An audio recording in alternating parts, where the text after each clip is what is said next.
Buenas noches, amigas, amigos. Comenzamos un nuevo programa de Entre Líneas, el programa de Armando Jorge Cabrera, que me toca el papel de reemplazar al conductor y al director del programa. Y hoy lo voy a hacer un poco, como dicen las gallinas cluecas, estoy medio clueco. Ando con una laringitis aguda que por ahí me quita un poco de voz, pero creo que me va a alcanzar como para que ustedes me escuchen y me entiendan. Hoy tenemos un menú informativo muy interesante. Tenemos, como siempre, la presencia del profesor Tito Serra, que nos va a hablar de un tema que es la tormenta de Santa Rosa, la que estamos esperando todos en algún momento, probablemente mañana. Nos va a hablar un poco de la leyenda que está detrás de lo que se denomina la tormenta de Santa Rosa. Y vamos a tener la presencia de un candidato a diputado nacional, el ex diputado Agustín Rossi, que viene a tener una entrevista con nosotros, una conversación en la que vamos a hablar de un montón de temas que tienen que ver con la realidad nacional, cada día más acuciante, y donde vamos a permitir que haga exposición de qué piensa él hacia el futuro con respecto a su vuelta al Congreso, porque en el caso de él es una vuelta al Congreso. Así que vamos a dar inicio al programa y nos vemos en un rato. Gracias.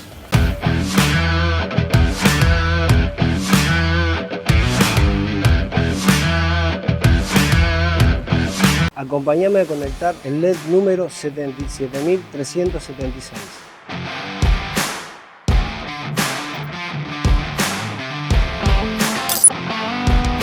En el 2019, solo el 20% de Rosario tenía iluminación LED. Hoy, 2025, Rosario llegó al 84% de cobertura LED. Obras que hacían falta. Municipalidad de Rosario. Desde 1984, Droguería Rosfar lidera la comercialización, trazabilidad, logística y distribución de medicamentos oncológicos, antivirales y tratamientos especiales en Argentina. Droguería Rosfar, calidad, innovación y compromiso social. Previnca Salud. La mejor atención en salud. Extracción para análisis a domicilio. Urgencias odontológicas domiciliarias. Kinesiología en tu casa. Con Previnca Salud. Vos y tu familia están tranquilos. Previnca Salud. Llevando salud a tu casa. Emerger, buenos días. Móvil 2, le informamos código rojo. En apoyo se dirige Móvil 106. Nuestra unidad de pronta asistencia permite una rápida respuesta en zonas urbanas, donde el tránsito es el mayor obstáculo para las ambulancias. Sumamos tecnología y rapidez en la atención de nuestros clientes. Emerger, compromiso profesional.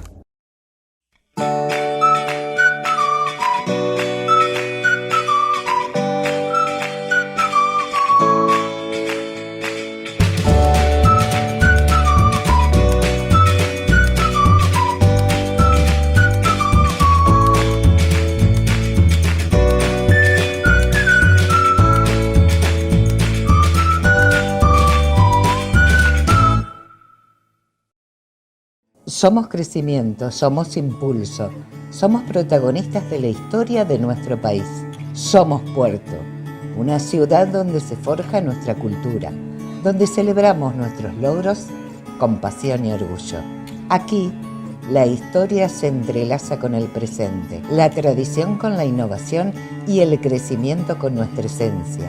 Puerto General San Martín, construyendo día a día los cimientos de nuestra identidad.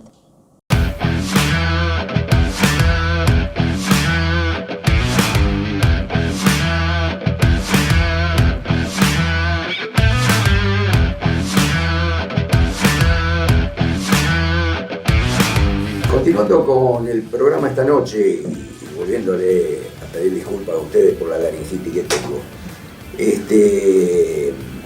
hoy tenemos un invitado que a mi juicio es un invitado muy importante. ¿Por qué digo esto? Estamos viviendo una época muy complicada, no solo en la República Argentina, yo diría en el contexto mundial, en el contexto planetario. Hay un descreimiento de la política, hay un exceso de individualismo. hay una pugna contra el sistema democrático en distintos países. Evidentemente un contexto global peligroso para la democracia. Y ahora estamos en la República Argentina, donde también tenemos el mismo problema. Y yo creo que los tiempos que se avecinan exigen que en el Congreso de la Nación vaya gente con experiencia. ¿Por qué digo esto? Porque es lógico. Si las cosas van a ser turbulentas, como seguramente van a ser, necesitamos gente con experiencia. ¿Y qué mejor que un hombre que tiene todo un... Los romanos lo llamaban cursus honorum, es decir, era la trayectoria de un político, que era lo que marcaba la calidad del político. Que lamentablemente con esto de la irrupción de los outsiders y toda esta historia que vivimos hoy, eso ha quedado relegado, pero para mí sigue teniendo importancia, fundamental en los tiempos que vienen. Por eso lo presento a Agustín Rossi, candidato a diputado nacional por la Fuerza Patria, esa coalición política que tiene el Partido Justicialista. Y vamos a conversar un rato. Bueno, muchas gracias por la invitación. La verdad que comparto que estamos viviendo en momentos muy complejos para la vida política e institucional de la Argentina. La verdad que creo que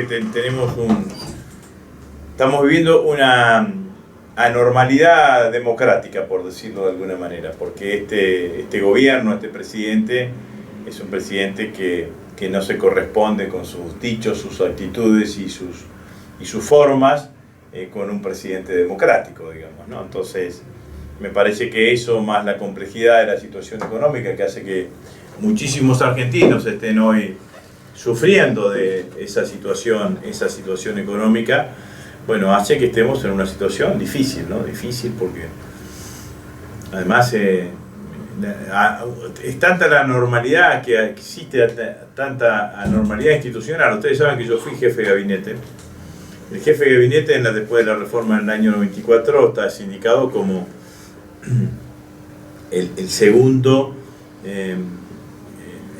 la segunda figura con más poder después del presidente de la Nación en el ámbito del Poder Ejecutivo, ¿no?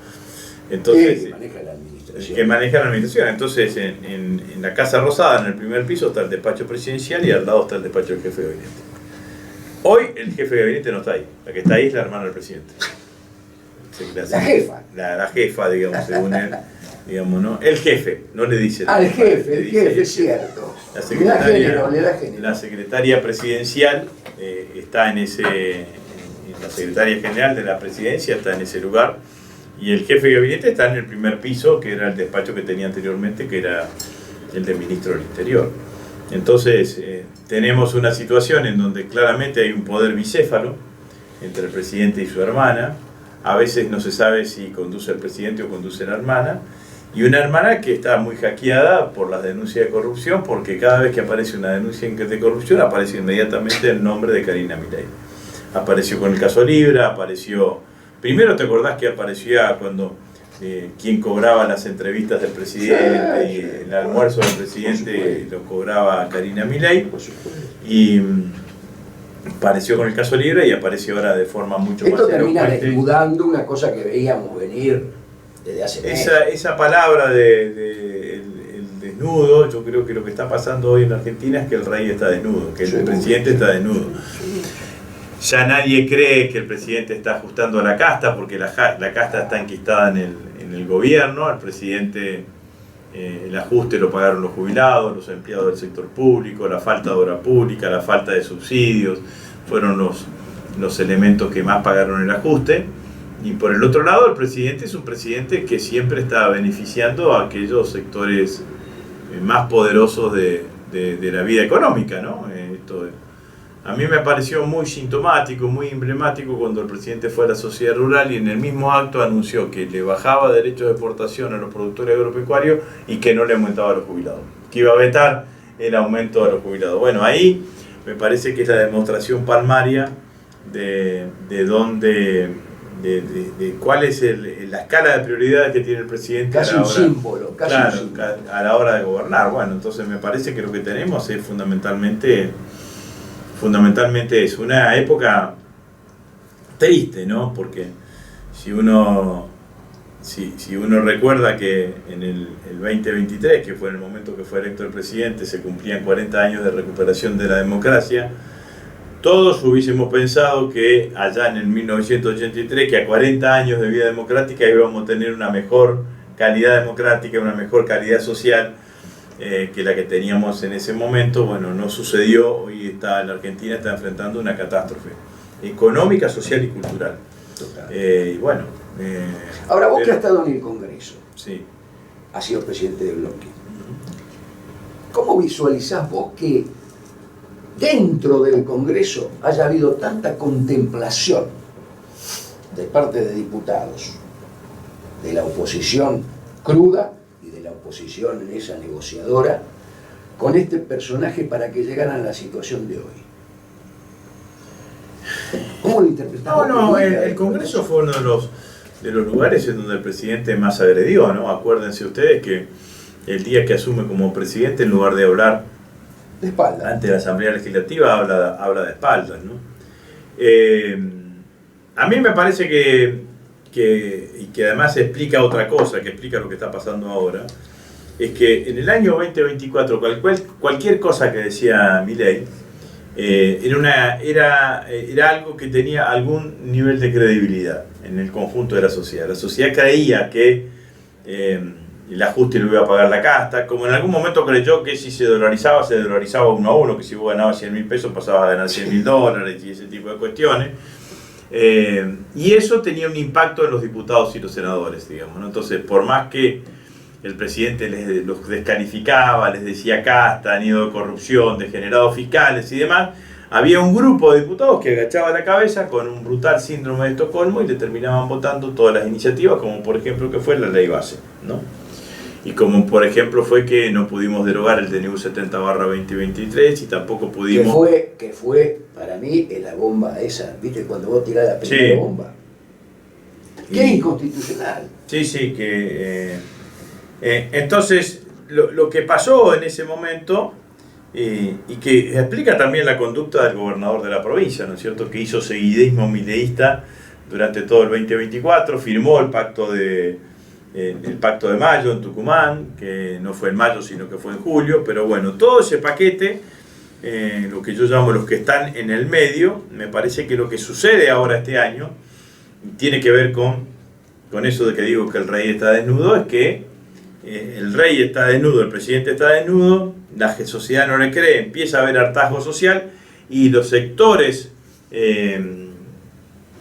políticos que antes acompañaban al presidente Milei, hoy empiezan a rechazar las políticas del presidente Milei. Entonces lo que termina pasando es que todos los que antes votaban con Milei, hoy les votan en contra a Milei. ¿Se les puede creer a aquellos que hicieron seguidismo el año pasado y ahora que aparecen revestidos de alguna beta opositora? No hay que creerles, digamos, ¿no? Porque son transvestismos políticos permanentes. Me acomodo, son como las hojas secas de los árboles, me acomodo según donde sopla el viento, que es lo que está pasando hoy en la provincia de Santa Fe con el gobernador Puyaro, digamos, ¿no? Que intenta aparecer como opositor cuando fue cómplice de todas las medidas que se tomaron durante todo este tiempo. Pero me parece que bueno, que lo que hace esta pregunta que vos hacés, de reflexión que vos hacés, es poner más en valor la importancia de las elecciones de octubre. En octubre, sin ninguna duda, lo que hay que hacer es garantizar un triunfo de los diputados verdaderamente opositores, con coherencia opositores, que sepamos que van a ir a ponerle freno a Milei, a pararse de mano contra las políticas de Milei, para que no nos pase lo que nos pasó hace 15 días atrás, que fue que tuvimos los votos necesarios para rechazar el veto a la emergencia en discapacidad, pero no tuvimos los votos necesarios para rechazar el veto que vetaba el aumento de los jubilados pensionados. Eso es inédito. ¿Cómo puede ser que un diputado que vota a favor de una ley en contra del veto, o en contra del veto, después vota a favor del veto? Es decir, bueno, pero eso tiene que ver con... Pero tienen nombre y apellidos. Sí, está claramente. Transvestismo político, digamos, ¿no? Vos sabés que en muchos países del mundo está legislado digamos, ¿no? Y existen reglamentaciones, creo que en España es uno de esos con la ley del tránsfuga. Digamos, vos entrás por un espacio político y si te pasás a otro espacio político o te vas de ese espacio político, tenés una cantidad de sanciones. Tiene un costo, Entonces, en algunos casos hasta sanciones económicas, se le reduce la dieta, no se lo deja participar de comisiones más importantes y una cantidad de cuestiones de esas características. Sobre todo en los sistemas parlamentarios, en donde un diputado más o un diputado menos te puede hacer caer un gobierno, digamos, ¿no? Entonces, en ese sentido. Ese voto de censura que le pueden hacer al gobierno. Bueno, en los sistemas parlamentarios, si no tenés mayoría parlamentaria, el gobierno cae. Hay que elegir otro jefe de gobierno. Bueno, Alfonsín insistía... lo único que nosotros tenemos acá es un voto de censura sobre el jefe de gabinete. Alfonsín insistía en ese tema de que la Argentina por ahí tiene un sistema de gobierno demasiado presidencialista, ¿viste? Bueno, se intentó con la figura del jefe de gabinete atenuar el presidencialismo. Pero me parece que no prosperó eso. No. Vos has estado. Sí, no funcionó. Vos tenías poder. No, claramente que tenés el poder porque tenés el poder de la administración. Después el jefe de gabinete tiene el poder que le delega el presidente. Claro. Esto es así, pero no es como el primer ministro. Como el primer ministro, como el presidente de la República. En muchos lugares al revés, digamos, el primer ministro tiene más poder que el presidente de la República. O en las democracias monárquicas, el primer ministro depende de la reina o del rey, que son los que terminan generando las condiciones para el funcionamiento del sistema democrático. Entonces, porque Alfonsín tenía, digamos, ¿no? la interrupción institucional era generar las condiciones para que eso fuese lo menos posible. Ahora, hay que ver, digamos, ¿no? La Argentina es un sistema político complejo, digamos, ¿no? Porque cada vez más tenés provincias que se autonomizan de los grandes partidos políticos nacionales, digamos, Misiones, Córdoba, Neuquén, Río Negro. Casi ahora con el actual gobernador de Santa Cruz, el gobernador de Tierra del Fuego, el gobernador de Salta. Son todos gobernadores que no están alineados automáticamente con ningún partido nacional. Si bien el gobernador de Santa Cruz ha sido siempre aliado del peronismo, el gobernador de Tierra del Fuego siempre aliado del peronismo, el resto de esos gobernadores no están alineados con ningún partido político nacional, ni Güero Letinec, ni el actual gobernador de Santa Cruz, ni Quiroga de Neuquén, que es el histórico MPN, ni que hablar Rovira en Misiones, ni el salteño ni los cordobeses. Vos fíjate que en 1983 el único que tenías era el MPN. Que era el único partido provincial con expectativa de gobierno. Bueno, ahora decisiones del peronismo, decisiones del radicalismo hacen que haya una cantidad de partidos que funcionan autonomizados de los partidos nacionales. Entonces llegan al Congreso y generan en el Congreso una herramienta de negociación. Bueno, puedo acompañar al oficialismo si el oficialismo tiene determinadas políticas en mi provincia, o soy opositor al oficialismo en determinadas circunstancias. Bueno, esto me parece que es un tema que hay que analizar y que se ha venido modificando en la política argentina. Me faltaba alguien más, Santiago del Estero. Claro, Santiago del Estero, que si bien siempre generalmente es aliado al campo nacional y popular, al peronismo, pero en general, vos te pones a pensar, tenés una cantidad de provincias que no están encuadradas ni en el peronismo, ni en la oposición, radicalismo pro, que es lo que se llame hoy la oposición en la Argentina, ¿no? Ahora, te voy a hacer una pregunta a futuro. Sí. Yo creo que la Argentina se viene debatiendo hace muchos años, yo te diría que en toda la democracia seguro, de si queremos ser una factoría o queremos ser un país desarrollado. Sí. Yo creo que esa es la gran discusión de fondo de la República, porque en la División Internacional del Trabajo éramos una factoría, Exacto. Éramos proveedores de materias primas y recursos naturales. ¿Qué posibilidades ves vos a futuro si se sigue manteniendo una grieta entre los sectores populares y los de clase media para lograr esa unidad nacional que yo creo que es imprescindible para lograr algún grado de desarrollo? Si no, nosotros vamos a seguir en la pelea interna doméstica y los factores geopolíticos nos van a llevar? La verdad que cuando vos te pones a pensar en el mundo, hoy el mundo es un mundo que está en tensiones, en ebullición, que como nunca después de la caída del muro de Berlín estamos en presencia de la discusión del liderazgo, ¿no? Entonces Estados Unidos es el liderazgo declinante, China es el liderazgo ascendente, Rusia que intenta acomodarse, Estados Unidos le quiere hacer a China lo mismo que hizo con Nixon con China contra la Unión Soviética, digamos, ¿no? Tratar de tener una alianza con Putin. Pero Estados Unidos sigue siendo la principal potencia militar en el mundo. Tenemos conflictos bélicos. Todo el mundo pensaba que lo de Rusia con Ucrania se terminaba en un par de meses. Hace 3 años, 4 años que seguimos en eso. Tenemos el conflicto en Medio Oriente, digamos, ¿no? Con todo lo que está sucediendo en Gaza y el genocidio que ahí se está practicando. Bueno, todo esto muestra que es un mundo que está en tensiones, ¿no? Inclusive, agregarle cosas, la Unión Europea, que está más achicada a partir de que Gran Bretaña se fue a partir del Brexit.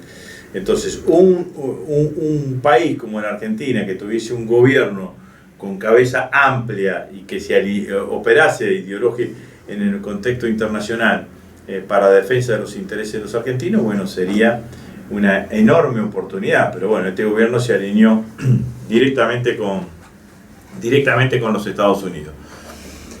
Tener un proyecto de país soberano es el gran desafío, y ese proyecto de país soberano tiene que estar sustentado en un alto grado de unidad nacional.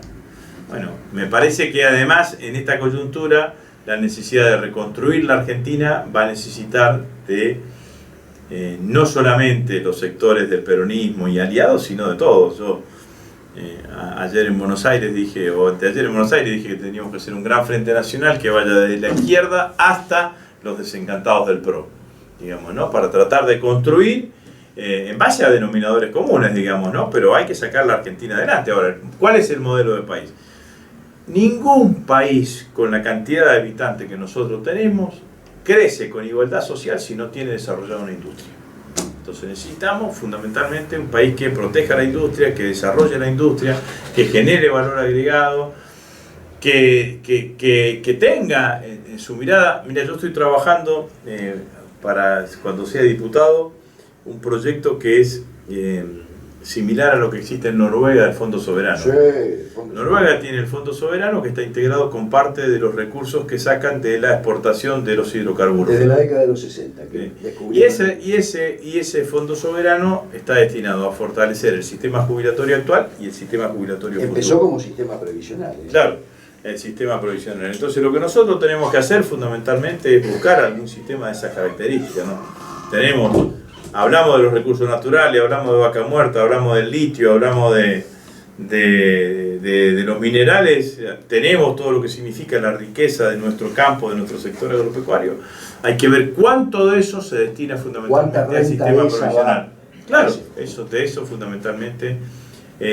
fundamentalmente es lo que se trata. Ahora, el camino es ese. Ahora es muy importante ese proyecto del que vos hablas. No, sí, es muy importante. Y además cuando uno habla de país industrial, esta provincia tiene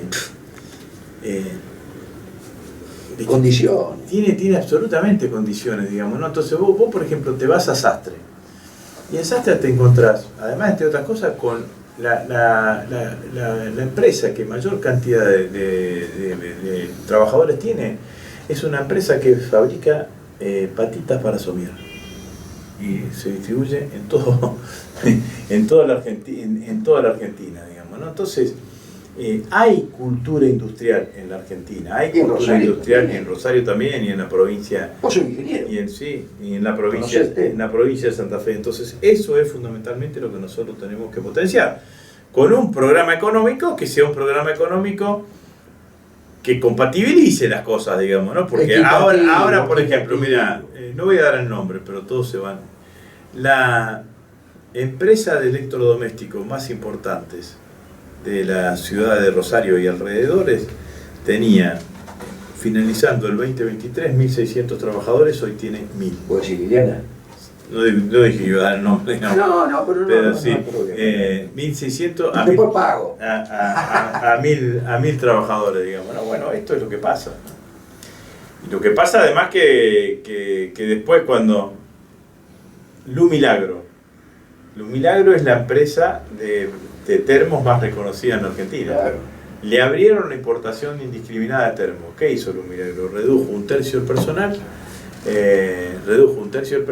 Y lo que hace es importar de China el termo que fabricaban acá, le ponen el sello de Lumilagro y lo salen a vender. Ahora, tenés un tercio de trabajadores menos. Y esto pasa absolutamente Y en todos 15.000 lados. pymes que deben ser más o menos 15.000. Pero sin duda. Que han cerrado ahora. Sin duda que... Bueno, pero importante que vos hayas marcado un proyecto de esas características, porque tiene que ver con lo que venimos hablando. Sí, sin duda. Y tiene que ver con los intereses personales míos. Yo estoy al frente de una federación de adultos mayores, Ajá. que nació de forma democrática, desde los adultos mayores para arriba. Ajá. Y logramos en el Consejo llevar una propuesta al Consejo de que crearan la Defensoría de las Personas Mayores de Rosario. Y los bloques de concejales me designaron como defensor de los mayores de la ciudad de Rosario.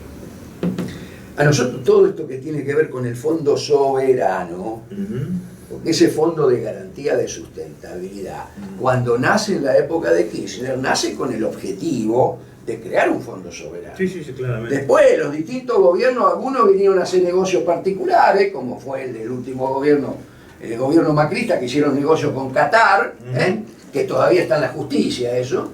Es decir, pero eso del fondo soberano es esencial para el desarrollo. Sí, sin duda. Yo creo que es un punto de tu propuesta que para mí es esencial. Sí, la estamos trabajando. Y además, viste, para que nadie nos critique, Noruega, viste. No es Cuba socialista, digamos, no es... Que no sea ruso, chino, nada. Claro, entonces es Noruega, digamos, ¿no? Uno de los países que tiene, según las Naciones Unidas, mayor calidad de vida, más estándar. Así que bueno, me parece que ese es un camino interesante, digamos, ¿no? Como para ir diseñando un país absolutamente distinto al que te plantean los libertarios, que es un país en donde no exista la justicia social, no exista la movilidad social ascendente, con dos sectores sociales claramente diferenciados, una clase alta, con mucha potencialidad, con muy altos niveles de ingreso, y sectores, el resto de la población, fuertemente empobrecidos. Ahora, fíjate vos, ¿cómo podíamos esperar un resultado distinto si desde que comenzó este gobierno, y yo tengo un artículo que te voy a pasar que escribí antes de que él asumiera, donde yo hablaba de que el presidente era un idiota, pero no peyorativamente, utilicé el término que usaban los griegos, idiotes, para definir a aquel que no se ocupa de la cosa pública, no le preocupa el bien común. ¿Me entendés? Ahora, todos los políticos sabían que este tipo decía eso. Como también decía, y yo pregunto si eso mismo dijeras en Alemania, en Inglaterra, en China, en Rusia, cuando dice, yo soy el topo que viene a destruir el Estado Nacional desde adentro. Cualquier país del mundo hubiera significado un pedido hasta de traición a la patria. ¿Está claro? Porque no hay desarrollo, no hay gobierno, no hay país sin un Estado. Ningún país del mundo se desarrolló sin un Estado fuerte, un Estado eficiente, un Estado que financia aquello que hay que financiar. Entonces, pero eso lo sabían los políticos. Por eso yo te pregunté de entrada cierta blandura que vi en los sectores opositores, porque no vi uno solo, diputado o senador, que haya salido a decir esto no se puede decir. Bueno, pero eso es porque la verdad que uno tiene que... A ver, ¿quién necesita de la educación pública? Los sectores populares. ¿Quién necesita de la salud pública? Los sectores populares. ¿Quién necesita de un transporte barato? Los sectores populares.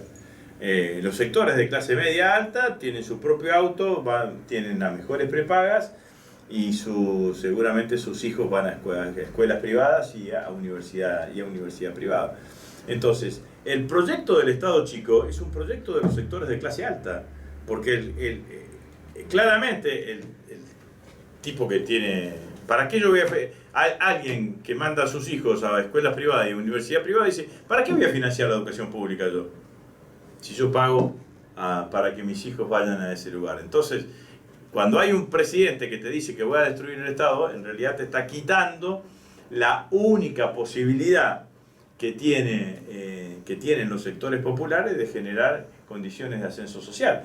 Porque cuando uno dice la igualdad de oportunidades, hay que crear la igualdad de oportunidades del chico que nace en una cuna de madera. Porque el que nace en una cuna de oro ya las tiene. Lo que necesitas es crear las condiciones para aquel que nace en una cuna de madera. En algún momento vos tenés que trazar una línea y que sacamos todos iguales detrás de esta línea. Después dependerá de la vocación, el trabajo, las ganas, una cantidad de cuestiones, digamos, ¿no? Pero en algún momento uno tiene que hacer eso, y eso lo tiene que hacer el Estado. Bueno, ese fue el gran mérito del peronismo, digamos, ¿no? El peronismo nació para igualar las cunas, digo yo, igualar las posibilidades que tiene aquel que nació en una cuna de oro con aquel que nació en una cuna de madera. Para eso necesita del Estado. Entonces necesita del Estado, por ejemplo, que te financie la educación. Necesita del Estado que te financie la salud. Porque sin buena salud, sobre todo en los primeros años, es muy difícil después desarrollarte cognitivamente. Bueno, entonces, el proyecto de alguien que dice que viene a destruir el Estado es un proyecto en contra de la gente, en contra de los sectores populares, claramente. Y encima dice que la justicia social es una aberración. Lo que pasa es que, bueno, que también, viste, bueno, esto... También se construyó un sujeto social que banque eso, ¿no? Porque cuántas veces nosotros escuchamos la palabra de aquel que dice, y a mí nadie me regaló nada. Y yo todo lo que tengo lo conseguí por mí mismo. Y todo, y vos decís, bueno, pero tus hijos van a una escuela pública. Ah, bueno, no, pero... digamos, ¿no? Entonces, sobre ese sujeto social asentó Milei su propuesta. Bueno, Agustín, ha sido muy explícito. Bueno, muchas gracias. Te dejo con los oyentes. Bueno. Con los televidentes para que des tu mensaje final a los votantes. ¿Qué es lo que corresponde? Yo sé que la estamos pasando mal los argentinos. Sé que durante este año y medio de gestión del presidente Milei se han deteriorado las condiciones de vida de todos. Lo sienten obviamente más los sectores más desprotegidos, los sectores populares. También sé que seguramente te han dicho que todos los políticos son iguales y que hay un descreimiento sobre la política. Quizás vos estés descreído de Milei y que quizás ahora estés pensando, dudando qué haces. Lo que yo te quiero decir y transmitir fundamentalmente es que si no te gusta Milei, si no te gustan las políticas que lleva adelante Milei, lo hayas votado o no lo hayas votado antes, el camino no es quedarte en tu casa. Si te quedás en tu casa y no vas a votar, indirectamente favoreces a que Milei siga estando en el gobierno.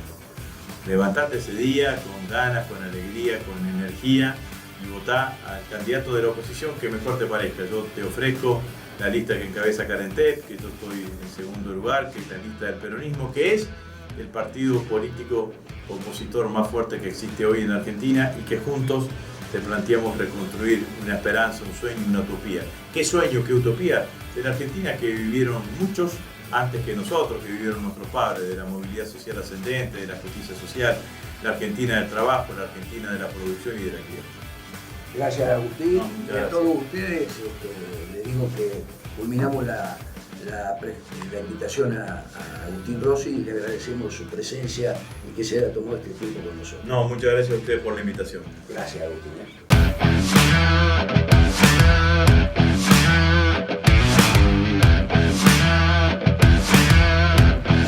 Arrancamos una nueva etapa del Plan de Calles. 21.000 millones para seguir mejorando el tránsito de la ciudad. 180.000 metros cuadrados de bacheo en los 6 distritos. Mantenimiento donde más se necesita. Barrios, avenidas y calles en toda la ciudad. Obras que hacían falta. Municipalidad de Rosario. Desde 1984, Droguería Rosfar lidera la comercialización, trazabilidad, logística y distribución de medicamentos oncológicos, antivirales y tratamientos especiales en Argentina. Droguería Rosfar, calidad, innovación y compromiso social. Previnca Salud. La mejor atención en salud. Extracción para análisis a domicilio. Urgencias odontológicas domiciliarias. Kinesiología en tu casa. Con Previnca Salud. Vos y tu familia están tranquilos. Previnca Salud. Llevando salud a tu casa. Emerger, buenos días. Móvil 2, le informamos código rojo. En apoyo se dirige Móvil 106. Nuestra unidad de pronta asistencia permite una rápida respuesta en zonas urbanas, donde el tránsito es el mayor obstáculo para las ambulancias, sumamos tecnología y rapidez en la atención de nuestros clientes. Emerger, compromiso profesional.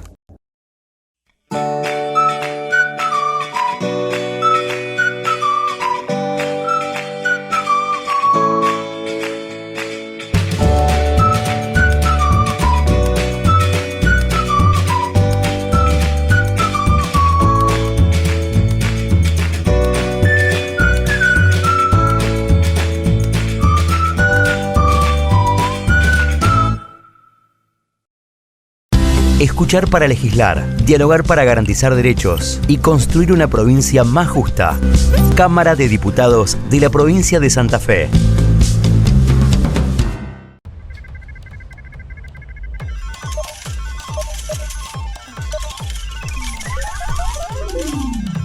¿Todo bien? Apostar nunca es un juego. Rompe el silencio. Pedí ayuda.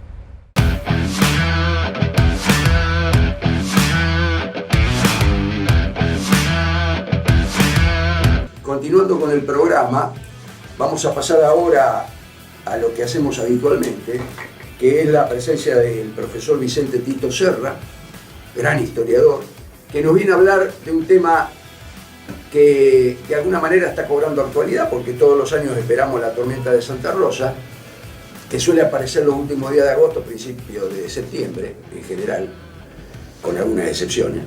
Y él nos va a hablar un poco de dónde se origina esta leyenda, si podríamos llamarla leyenda, de la tormenta de Santa Rosa, que tiene que ver con los piratas y una mujer que los enfrentó en algún momento de nuestra historia, de América Latina, y que bueno, le dio el nombre a esta tormenta que hoy nos... Le doy paso a... Que hoy nos asusta. Que hoy nos asusta. Algunos nos Están asustan. están todos esperando la tormenta. Tiene fama de ser sábado. Está fuerte, violenta, vientos, piedras. Dicen que viene sábado. ¿Le parece? Sí. Es que hay una cosa, usted dijo que era un mito, ¿un qué? Leyenda. Leyenda. Muy bien, tiene toda razón. No soy meteorólogo, ni mucho menos. Acá tenemos uno. Pero sí, hablemos un poco de la parte histórica. ¿Cómo nace este mito? ¿Cómo se impone el convencimiento de que más o menos en esta fecha viene una tormenta fuerte, distinta, diferente, quizá la más violenta del año? Algo es cierto, no es todo mito ni todo es milagro. Hay un fenómeno meteorológico que se repite, y se repite de una manera notable, porque los últimos desde 1906, que hay datos del Servicio Meteorológico Nacional, 5 días antes o 5 días después del día 30, se produjo la tormenta en el 57% de las veces. Es un patrón eso. Y sí, pero buscando entonces explicaciones meteorológicas decimos así, ¿qué pasa en esta época? Se va retirando el invierno, vienen vientos un poco más cálidos del Amazonas y del Atlántico que chocan con los vientos de nuestro sur patagónico, y entonces se produce lo que se llama, ahora le llaman ciclogénesis. Hasta hace poco le llamaban vaguada, que es un sistema de baja presión permanente, lento, que se afinca en un lugar, generalmente en la zona central de nuestra Argentina. Eso produce entonces nubes, lluvias, tormentas, vientos y piedra. Piedra nosotros le llamamos ¿cómo se llama? El granizo. Granizo, ¿no? Pero en esta época es más o menos natural. En nuestra zona, no en toda América. ¿Y por qué Santa Rosa de Lima? Claro, de nombre. Bueno, esa es la cuestión. Santa Rosa de Lima el 30 de agosto. No, señor, el 23 de agosto. ¿Sabe por qué? Porque antes era el 30 de agosto, en tiempos de cuando Santa Rosa vivía. Esta niña, que se llamaba Rosa de Lima, justo Rosa. Pero cambió el calendario juliano de Julio César por el calendario gregoriano del Papa Gregorio. El Papa Gregorio impuso en la cristiandad, en Occidente, digamos, un nuevo calendario que habían diseñado más que nada científicos de la Universidad de Salamanca.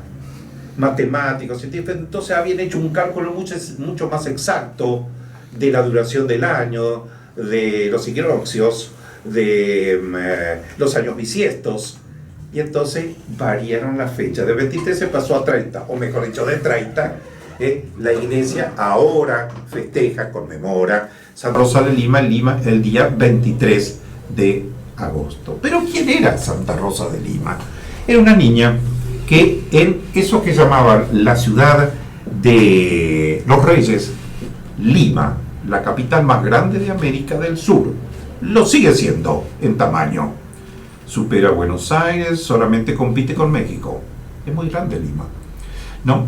Era la residencia del virrey. Más allá que se le llamaba la ciudad de los Reyes, nunca vino un rey de España, quiero decir, en ese entonces. Pero era una ciudad real, una ciudad bacana, digamos. Buenos Aires era una villa cuando Lima ya era realmente la ciudad luz de América del Sur. Sí, bueno, Buenos Aires sería una aldea en esa época. Claro que lo era, sí, y apenas el crecimiento no es así. Y un hecho que yo quiero que la gente sirva a la historia, esto también. Si usted ve las capitales, no sé si usted ha viajado, doctor, las capitales de Europa no están sobre el mar, sobre la costa, están adentro del continente. Es así. Mire Londres, mire Madrid, París. mire París, Moscú, Varsovia, Berlín. ¿Por qué? Era la protección, porque el ataque del enemigo venía por mar. No había aviones, claro. Los ejércitos podían ser repelidos en tierra, pero por mar, y los piratas. En cambio en América, fíjese, las ciudades grandes, Montevideo, Río de Janeiro, Buenos Aires, Panamá, Caracas, La Habana, Lima, todas son sobre costas de mar. ¿Por qué? Por el saqueo. Eso, éramos colonia. O sea que teníamos que poner las ciudades que sea fácil retirar la materia prima, el oro, la plata, lo que fuera. Y usted recordará quién va de corsario para que salieran a a piratear. A piratear. Países, Claro que sí. Bueno, Lima justamente está sobre el Pacífico, no justo sobre la costa, está 10 kilómetros adentro, porque en la costa hay un fuerte, el Real San Felipe, llamado el Callao. Un fuerte, el segundo más grande de América después de Cartagena de Indias, es el más grande de todos. El segundo era este. Lo que pasa es que en el tiempo que estamos hablando de Santa Rosa de Lima, o de esta niña Rosa de Lima, 1615, todavía no estaba del todo construido. Entonces Lima era una tentación para los piratas. En esos años, España estaba en guerra contra lo que llamaban Flandes, Holanda, Bélgica, Luxemburgo, que estaban en revolución, era parte antes de España, pero la guerra de los 80 años, y Holanda tenía una de las flotas mejores de la época, flota de comercio y flota militar. Entonces, como usted bien decía, daba patente de corso, porque así se hacían las guerras, ¿no es cierto? Después vamos con lo recaudado, ¿no? Entre el gobierno revolucionario de Flandes y no digo pirata, el corsario. En este caso se sabía ya que se acercaba peligrosamente. Que era un pirata. Era un pirata, sí. Oficial. Sí. La diferencia era mínima y a veces imposible de reconocer. Se acercaba entonces el capitán Joris von Spielbergen, al mando de una flota importante holandesa reforzada con Inglaterra, aliada de Holanda. Se dirigían al Callao, al que ya habían tomado militarmente por tierra, y le quedaba ahí nomás la ciudad de Lima, que entró en pánico, iba a ser saqueada. El saqueo eran violaciones, eran muertes, era un desastre naturalmente, y apareció una niña, Isabel Flores de Oliva. Flores justo se llamaba, le decía Rosa, a lo mejor primero porque era muy bella, era jovencita, adolescente, y tenía un jardín que ella cuidaba lleno de flores, siempre rosas florecidas. Dice que existe todavía ese jardín. Esta niña era muy devota, quería hacerse monja, pero el papá, que era jefe de arcabuceros real, un hombre ya casi de la alta sociedad en Lima. Se lo prohíbe. Padre de familia tomaba decisiones, naturalmente, con las menores de edad y con toda la familia. Y entonces le prohíbe ser monja, porque él quería que se casara, que formara una familia, una chica muy bella, que tenía muchos pretendientes. Ella se escondía y hasta se ensuciaba el rostro para no parecer tan bonita. Era muy allegada a la iglesia, una iglesia en especial, la iglesia, como la nuestra, de Nuestra Señora del Rosario, en Lima. Ahí están sus restos, el día de hoy. Y entonces entró como terciaria de la orden dominica. Terciaria quiere decir que no es ni sacerdote ni monja. Es una persona que hace votos voto quiere decir promesa, de acercarse a la iglesia, de hacer obras de caridad, un montón de cosas, que es lo que hacía esta niña, pero sin ser monja ni tener los hábitos. Que en el hombre sería un oblato. Puede ser. Manuel Belgrano era terciario, dominico también. Cuando él murió... Se habla, usted que es historiador, se habla de Irigoyen también. Ah, yo vi eso, nunca lo pude comprobar.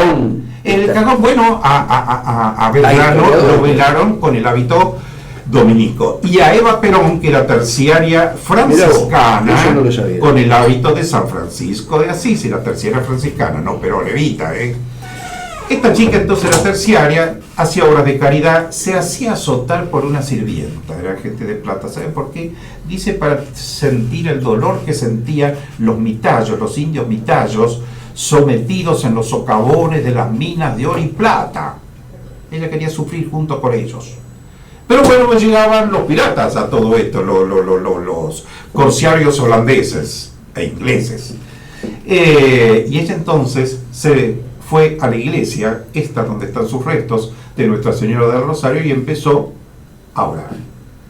Mucha gente le empezó a seguir. La iglesia se llenaba de gente, de que imploraba casi desesperada contra el posible ataque de los corsarios. No tenían ya defensa habiendo caído el Callao. Y pasó la tormenta. El milagro. El milagro, póngale, a lo mejor era nada más que un acontecimiento climático, pero sí vino un tormentón raro en Lima, que acá puede ser, pero en Lima no, era una estación seca, ¿no? Los vientos eran del Pacífico, no del Atlántico, para nosotros eso es distinto. Y entonces se produjo casi el hundimiento de toda la flota y hasta la muerte del capitán von Spielberger. A partir de eso, esta niña empezó a cobrar fama de santidad. La gente la seguía, la tocaba, rezaba con ella. Bueno, esa es la historia de Santa Rosa de Lima. Murió jovencita a los 31 años de tuberculosis. En esa época era muy común, ¿no es cierto?, la tuberculosis. Y fue el velatorio de ella tan importante en la ciudad de Lima, paralizó la ciudad, la gente hacía cola para entrar en las iglesias. El hábito de Santo Domingo se lo arrancaron 4 o 5 veces, hubo que reponérselo porque todos querían llevar un pedacito como reliquia. Y hasta un hombre arrodillándose le besó los pies y le arrancó un dedo de los pies para llevarse. Esa es la historia de Santa Rosa de Lima. Una chica buena, evidentemente, ¿no es cierto? Tenía un amigo también que llegó después a santo y que era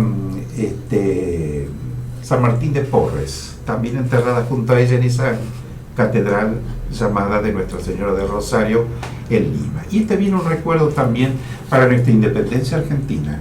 Cuando se declaró la independencia el 9 de julio en Tucumán, se declaró la independencia de las Provincias Unidas en Sudamérica. Otra cláusula decía que cualquier país de América podía adherir a la independencia solamente jurando nuestra independencia. Pretendíamos declarar la independencia de América. Por eso, en ese mismo documento se proclamó a Santa Rosa de Lima, ya era santa naturalmente, patrona de la América y de la independencia americana. Mire usted. Por eso, bueno, este es acercamiento que tenemos. Mire el origen de la Santa Rosa de Lima, si bien limeña, esta niña, pero bueno, nos abarca a toda América. Ahora fíjese los vericuetos de la historia, profesor. Dígame usted. Que también fue una gran tormenta la que permitió que los ingleses derrotaran a la Armada Invencible del Imperio Español. Ah, sí, cómo no. Fue así. Al revés. Y algo más. Este año, más allá de que tenemos alguna diferencia con el intendente Javi, el 7 de octubre es el día de la Virgen del Rosario. Claro. El día del Rosario también. Dice que este año cumple 300 años, póngale que sea demostrable. Pero ¿qué pasó un 7 de octubre? Fue un enfrentamiento bélico en las costas del mar Egeo, donde perdió el brazo, la movilidad del brazo Cervantes, ¿no es cierto? Esa famosa batalla de Trafalgar. Yo la asocio con la de Lepanto. Perdón, quise decir Lepanto, doctor, usted tiene la razón, que fue el enfrentamiento prácticamente. Pero yo...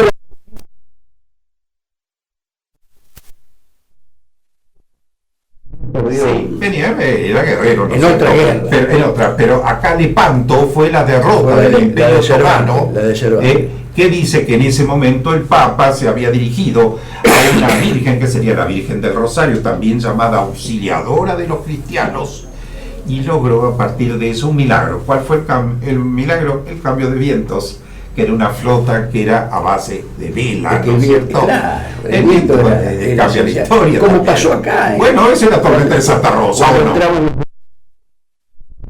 los barcos a vapor cambió la cosa, pero cuando venían los barcos a vela, un viento en contra era la derrota. Es que nos pasó en la vuelta de obligado.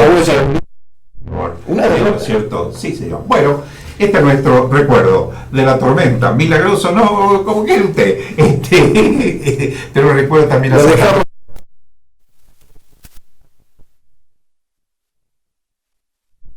como siempre. Por ser tan didáctico. Gracias.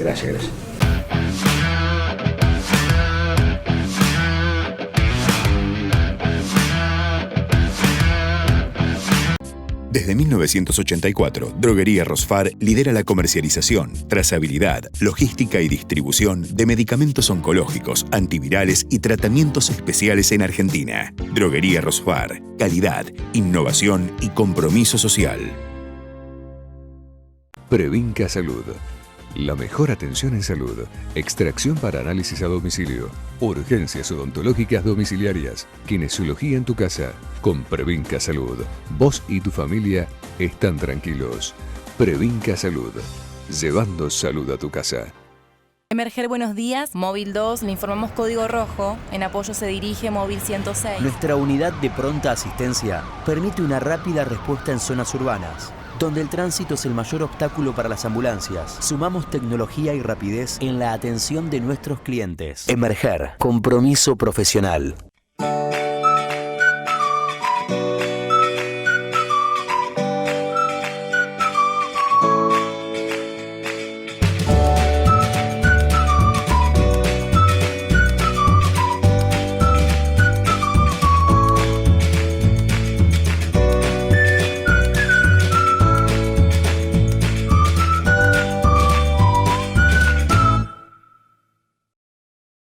Ganar una discusión en el café no alcanza.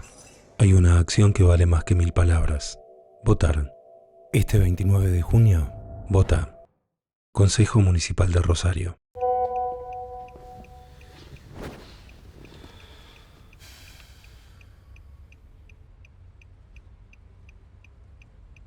¿Hablamos? Apostar nunca es un juego. Rompe el silencio. Pedí ayuda.